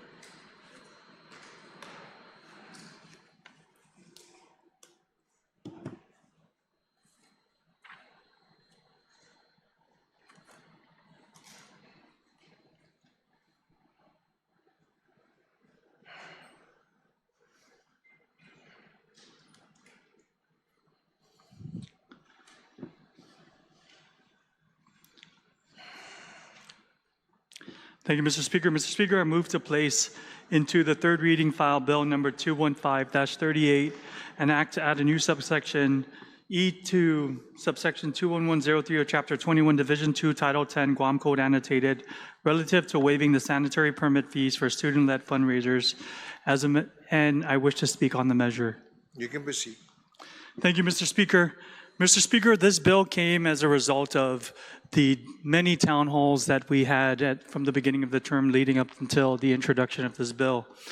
You know, as I met with not just the teachers and the staff, but most importantly, the students, one of the biggest frustrations or concerns that they had was being required to pay money to raise money to do things that the government, a lot of the things that we as government leaders should provide for these students.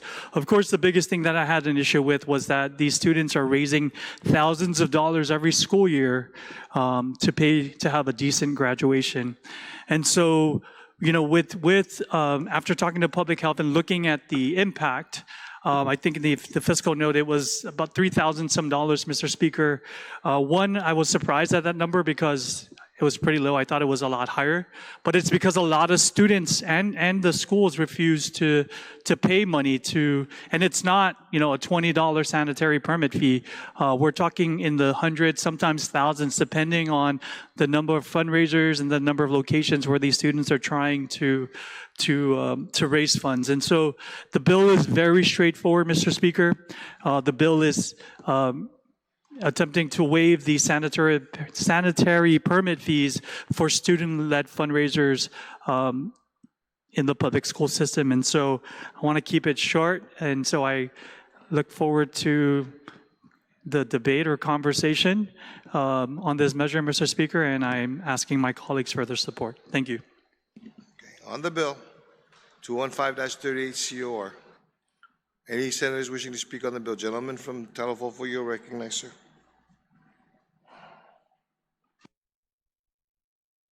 Thank you, Mr. Speaker, for the opportunity to share my observations on Bill 215. As the committee chair in education mentioned, he had plenty of town halls, and I wanted to draw our attention to one specifically during an October 28, 2025 town hall conducted by the good senator from Barrigada. A student then raised a concern regarding a TPHSS requirement for all schools to apply for a sanitary permit, and that it was only allowed for a period of 6 months for a cost of $300 per site. So an example would be one permit for selling inside a school gym and a second permit for selling outside that same gym. The student emphasized in that town hall that the fees are the responsibility of student organizations and not of GDOE or their respective schools. Guam Education Board Policy 705 provides that food sales and distribution for the benefit of school organizations may be allowed, but only after written permission is granted by the administrator of the school. The school organization must prove that the food sold or distributed contains the minimum nutritional values so as to comply with federal regulations. Mr. Speaker, Bill 215 as amended is intended to help students keep the money that they earn through these fundraising activities, whether it be for graduations or off-island sports competitions, or maybe going to Washington, D.C. for other types of activities to include close-up. Now, the bill, according to public health, will have a nominal revenue impact, estimated based on BBMR's fiscal note on the bill at $3,990 for the period of October 1, 2024 to September 30, 2025. The bill will not require additional administrative work of implementing rules for the exemption of student-led organizations. Mr. Speaker, Bill 215 does not seek to alter the food preparation requirements established by public health, and it does not, as public health has acknowledged, compromise food safety standards. For these reasons, I support Bill 215, and I commend those students who were courageous enough to question existing policy and to push for changes so that they and their classmates can fully enjoy the rewards of their hard work during an academic year.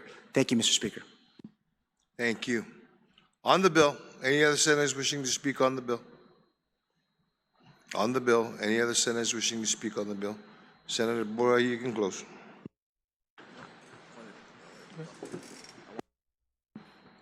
I'm sorry, Senator Lujan. Gentleman from Tumuning, sir, you.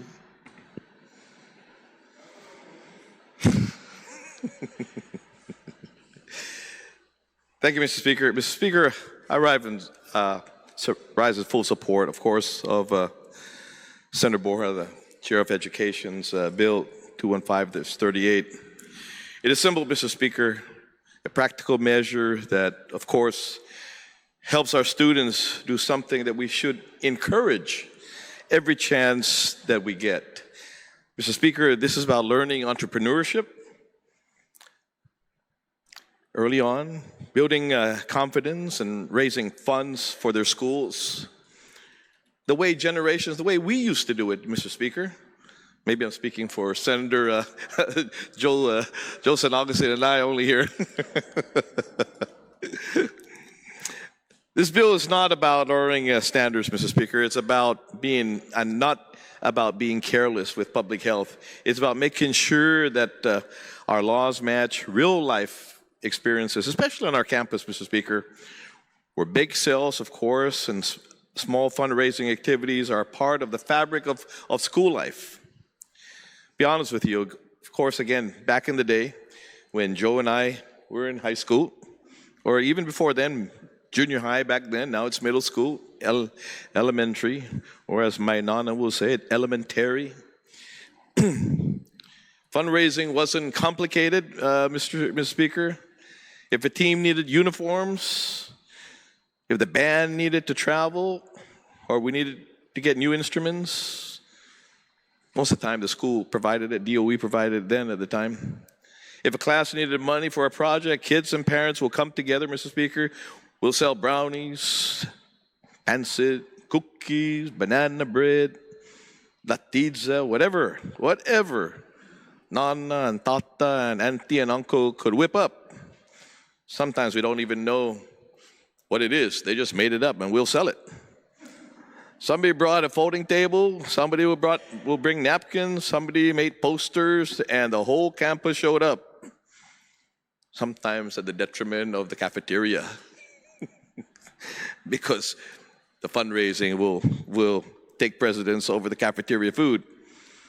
But it wasn't about food. It was about teamwork, pride, and community, Mr. Speaker. Those moments taught us lessons that lasted a lifetime. How to show up on time, how to count money, how to work with adults, how to speak to customers, how to be responsible and honest, and how to take initiatives, Mr. Speaker. That's what we're talking about here. A bake sale might be small, but the character and confidence it builds in a young person is not a small thing. And that's why, like the spirit of this bill, it recognizes that we should be supporting young entrepreneurs, not making it harder. Because when we pile on rules that were never designed for students doing a one-day fundraiser, we end up discouraging the very thing that we say we want to do to give initiatives. We tell kids, be leaders, be creative, be self-starters. But if the moment they try, they run into forms, fees, inspections, and hurdles that don't fit the situation, then we're not teaching them entrepreneurship. We're teaching them to give up. Our job in this legislature, Mr. Speaker, is to make policy that protects the public while still making room for common sense. Bill 215-38 strikes that balance, Mr. Speaker. It acknowledges that the student bake sale at school, supervised in school setting, is not the same thing as operating a commercial food establishment. It is a school activity, and it should be treated like one. Mr. Speaker, I also want to emphasize supporting students like this is supporting families. It reduces unnecessary burdens on PTAs, coaches, teachers, and volunteers who are already stretching their time and resources to give to our youth. Opportunities, sports clubs, academic competitions, field trips, and community service. So when we pass this bill, we're going to be doing something very Guam. We're trusting our schools, trusting our communities, and we're keeping that tradition alive where young people learn to build something with their own hands, and they can learn that their community will show up and support them. I want to thank, of course, Senator Borja, Chairman of Education, for bringing this forward. I encourage my colleagues, again, to vote in support of Bill 215-38. Let us send a clear message, of course, to our students. We see you, we believe in you, and we're going to remove, of course, the barriers that don't make sense. And you can learn, and you can hustle and grow. And again, bring back the days of Joe San Augustine and myself. But I yield to, of course, the senior senator. Thank you, Mr. Speaker. Thank you. Thank you very much, sir. On the bill, any other senators wishing to speak on the bill? No other senator wishing to speak on the bill? Senator Borja, you can close. Thank you, Mr. Speaker. I'm going to waive my closing, but I'd like to make an amendment before moving it to the third reading file. I'd like to amend the bill to add co-sponsors. If I could add Senator Tina Muñoz-Barnes, Senator Lujan, Senator Sabrina Salas-Mazzanani, Senator San Augustine, and all senators present, Mr. Speaker. On the motion to add all senators present on the floor as co-sponsors, are there any objections? Hearing and seeing no objection, motion carries. Thank you, Mr. Speaker. And now I move to place bill number 215-38 as amended in the committee and further amended on the floor to the third reading file for consideration. On that motion, are there any objections? No objections, motion carries. Let's go with one more bill and then we'll take a break until tomorrow. Okay? Senator, ranking member, ma'am, make it quick. It's not my fault now. Thank you, Mr. It's gonna be yours. Speaker. I'm going to move to place Bill 217-38 CONR, which is an act to add a new article, section 70124, to chapter 70 of title 21 Guam Code annotated, relative to authorizing licensed electricians to conduct weatherhead inspections and certifications, onto the third reading, and I'd like to speak to it briefly, I promise. I'm going to hold you to the promise. Go ahead. Okay, thank you again, Mr. Speaker, colleagues. After every major storm, we hear the same thing from our constituents. They're ready to fix their homes, but they can't get their power back on. And the reason is that before power can be restored, weatherheads must be inspected. And right now, that approval is limited to a very, very small group of master electricians. When thousands of homes are damaged at the same time, inspections cannot keep up. Master electricians are in very high demand. This bill offers a simple solution: allow both licensed electricians and master electricians to inspect weatherheads. Licensed electricians are already out in the community doing the repairs. They know the work, they know the code, and they are ready to help. But under current practice, their hands are tied. The bill allows those electricians to certify the same work they're already performing, so families and businesses can move forward and recover quickly. So I ask my colleagues to support this measure. It's a very simple, practical bill. When we had the public hearing, I want to thank the oversight for having the hearing. It was noted that there was support for this measure. I want to say that usually in the demand of savings for those constituents who really need repairs for their weatherheads, they pay the work for the weatherheads, but then they need to also get a master electrician to do that. And that would cost extra money, those ranging from anywhere from even an additional $800 to $4,000. A very small pool of master electricians here on Guam. I know the number was given during the oversight, and it should be in the committee report. But again, based on all the gentlemen who were there to testify in support of this message, including the Guam Contractors License Board, they said this would truly be a savings to the constituents who needed the repairs, because they would be paying only one fee to a certified electrician. So please help me support this effort, and I want to thank those in the community who had concerns about this bill to bring it up to my attention. Sinamasi, Mr. Speaker. Okay, thank you very much, ma'am. On the bill, any other senators wishing to speak on the bill? Gentleman from Talavovo, sir, you're recognized. Thank you, Mr. Speaker. I do rise in support of Bill 217. Mr. Speaker, following Typhoon Mawar in 2023, the Guam Power Authority advised the community of the requirement for families to hire a master electrician to repair a damaged weatherhead. They announced at the time, GPA did, that the agency was prohibited from restoring power to individual households until their customer-owned equipment, that meter box or that weatherhead, was repaired. Mr. Speaker, in response to GPA's policy at the time, a measure was introduced in July of 2023 proposing to mandate GPA to require only the inspection by their own GPA certified personnel. The bill provided that residential or business customers need not supply any receipts for payment nor electrician certifications as a requirement to be restored to the island power system. Understandably, GPA opposed the measure, noting that electric work, including repairs, should be made under the supervision of licensed and competent people in the trade. Mr. Speaker, fast forward to the introduction of Bill 217. DPW reiterated through their written testimony on the bill that licensure is not intended to be restrictive but protective. It establishes accountability, promotes professional standards, and ensures that individuals performing electrical work understand and comply with the electrical code. DPW believes that Bill 217 strengthens enforcement authority and supports consistent application of the code across all related projects. Mr. Speaker, I appreciate that through their testimony on Bill 217, DPW firmly believes that electrical work, when performed by unqualified or unlicensed individuals, presents serious risks, including fire hazards, electrocution, and system failures.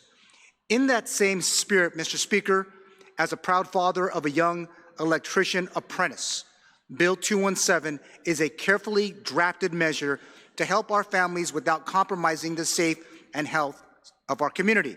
And I'll be tapping on him when he turns out.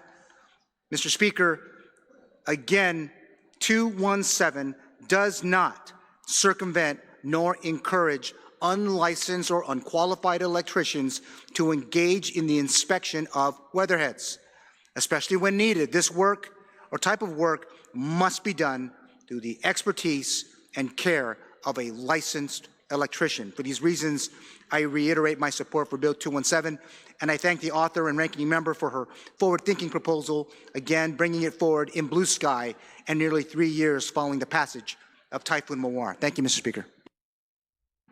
Thank you. On the bill, any other senators wishing to speak on the bill? On the bill? Ranking member, ma'am, you can close on the, oh, hang on. Gentlelady Thank you. Gentlelady from Georgia, I'm sorry. Oh, I'm sorry. Sidious Masi, Mr. Speaker, and I rise in support of this bill.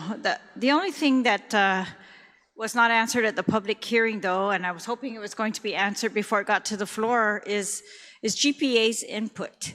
Because the findings of the bill say that this is a requirement that GPA had put into place, but it's not cited in the bill. We're not changing some requirement that GPA has in writing anywhere, and I wanted to know if it's really in writing anywhere, or how are they enforcing this restriction.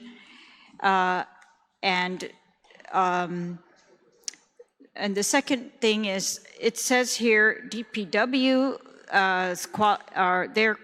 they have qualified inspectors or a licensed electrician, and I think there was adequate testimony saying that the testimony said that licensed electricians can very much handle the skills and have the qualifications necessary to take care of this work regarding the weatherheads, inspecting the weatherheads. But I guess we still have not heard from GPA, then why did they require master electricians only in the first place? And how does this affect them, if anything? And I was wondering if the sponsor would yield in the bill where it says shall be performed by a qualified inspector employed or designated by the Department of Public Works or by a licensed electrician holding a current and valid license. Do we need DPW to also designate them? In other words, should we change the words "or by a licensed electrician" to "and is a licensed electrician," so that it's either employed by DPW or someone that DPW designates, as we did with the inspections for occupancy. We allowed DPW, instead of doing the inspection themselves, that they were going to be able to designate these licensed, qualified people to do that as well. So that's my question to the sponsor. Because we have not heard from GPA, do we need to just add a little bit more by saying that DPW will designate them? In other words, DPW will, somebody's going to be review their license, say they are qualified, and then all the consumers know because it's got the DPW stamp on it or whatever, that they're ready to go, that they can accept this. They're not going to get the runaround from any contractors. Does the author yield to the question? Thank you. If I understand that correctly, Mr. Speaker, page 2, line 19, or 70124, electrical inspections.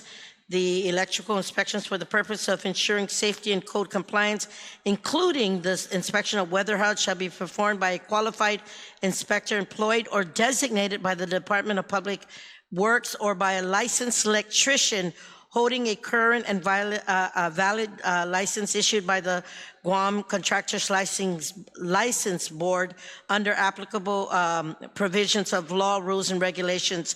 And based on the communication from DPW, who was there, and Contractors License Board, that this provision on Section 2, Mr.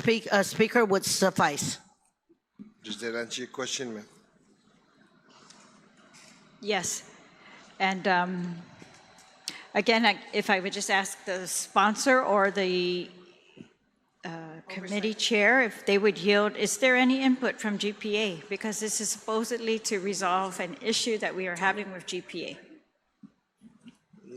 The sponsor yield to the question? Can you repeat the question, ma'am?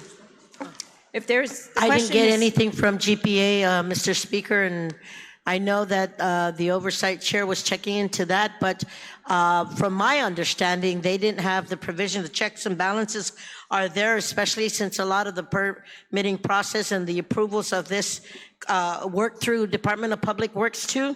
So you've got the provisions in there. Those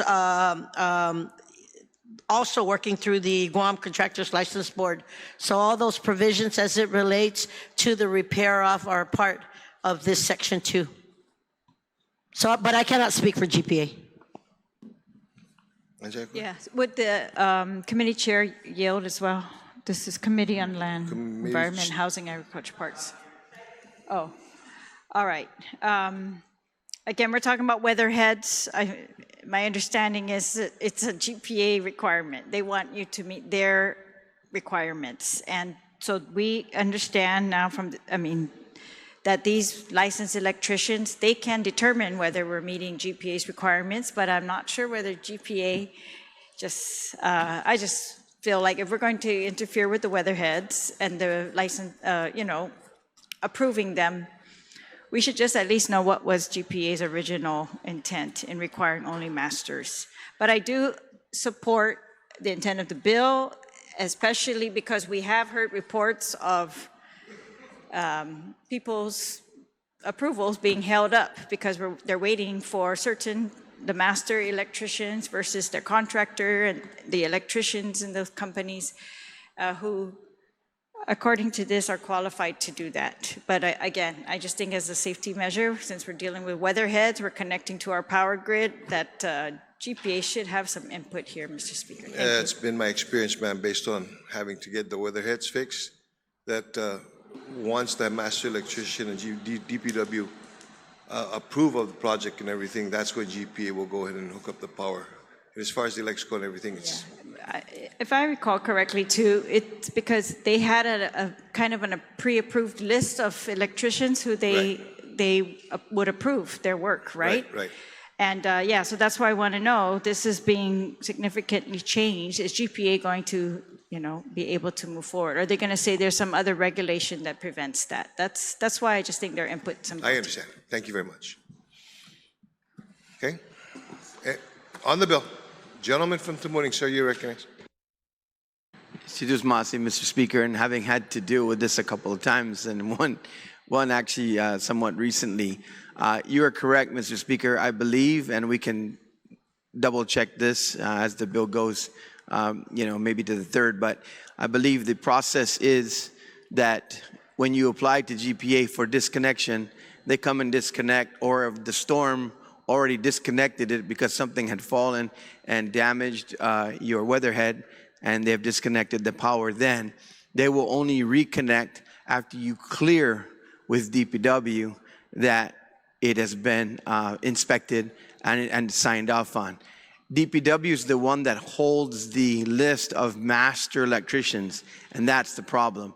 A master electrician can, you know, it can range anywhere, and sometimes it's on demand, and we all know what happens in a storm, right?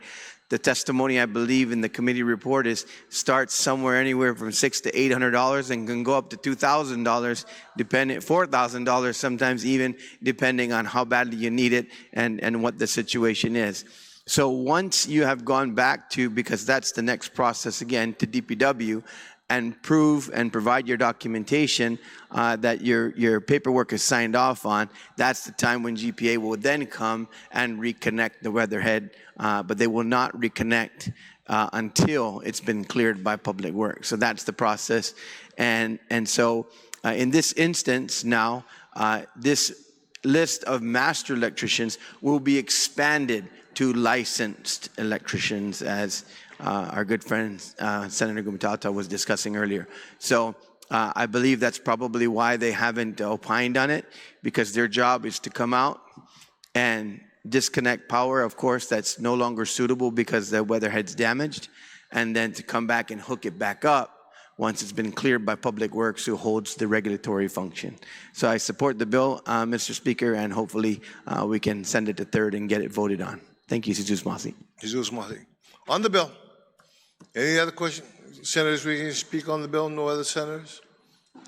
Ranking member, you can close on the bill, man. Jesus Masi, Mr. Speaker, and I want to thank my colleagues who spoke in support of this measure.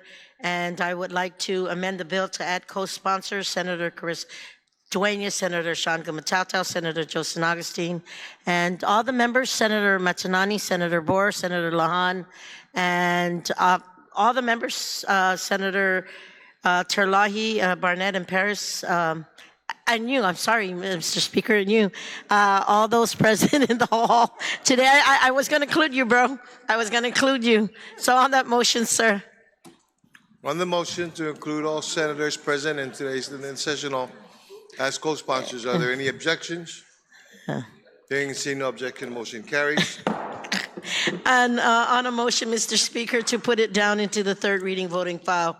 Truly appreciate it. On the motion to send the bill as amended by the committee and further amended on the floor to the third reading, are there any objections? Hearing and seeing no objection, motion carries. Colleagues, why don't we go ahead and take the break for today? We will start up again tomorrow morning at 9 o'clock. Okay, with the purposes of being able to finish all bills by at least by mid-afternoon. Okay, so that we vote on Thursday morning. Okay? Okay, so we are in recess until 9 a.m.